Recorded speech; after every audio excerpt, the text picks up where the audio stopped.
Hi. In today's video, I'll show you how to change the wallpaper on your Android device. To get started, open the Settings app on your Android phone.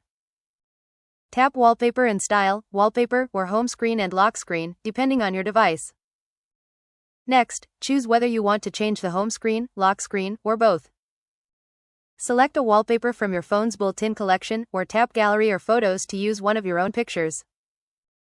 After choosing an image, adjust the position or crop it if needed, then tap Set Wallpaper or Apply.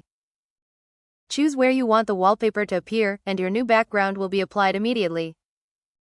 And that's it, you've successfully changed the wallpaper on your Android device. Happy watching! Don't forget to like, share, and subscribe for more helpful tutorials.